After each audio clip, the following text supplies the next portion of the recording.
कटनिया जी बानी नया नोहर कन्या।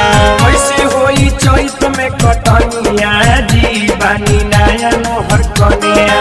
नया नोहर कन्या जी नया नोहर कन्या। नया नोहर कन्या जी नया नोहर कन्या। नया नोहर कन्या जी नया नोहर कन्या। कैसे होई बोझा के ढुमनिया जी बानी नया नोहर कन्या।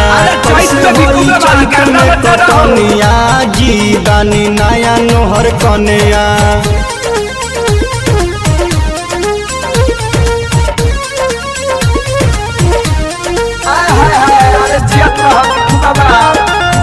महीना में हाथ बचा देना हो जोड़ा नहीं खेल।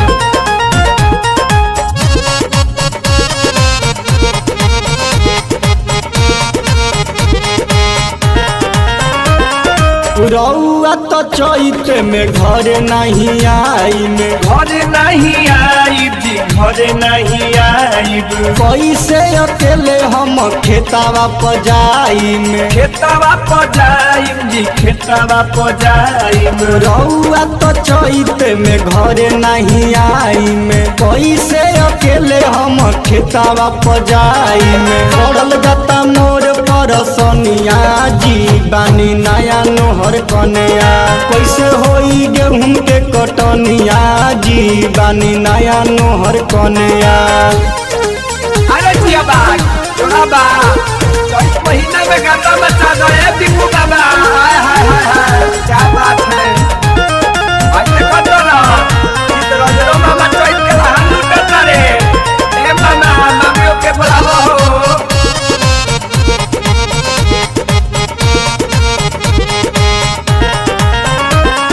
नया नोहर बानी कैसे बाहर हम जाई। बाहर हम जाई जी बाहर हम जाई। भिकु चित्तरंजन सैया अवतारो आई। आवतारू आई हमरा आवतारू आई। नया नोहर बानी कैसे बाहर हम जाई। मुन्ना चित्तरंजन सैया अवतारो आई। लस लस करता बदनिया जी बानी नया नोहर कन्या। कैसे होई चैत में कटनिया जी बानी नया नोहर कन्या। कैसे होई बोझा के ढुमनिया जी बानी नया नोहर कन्या।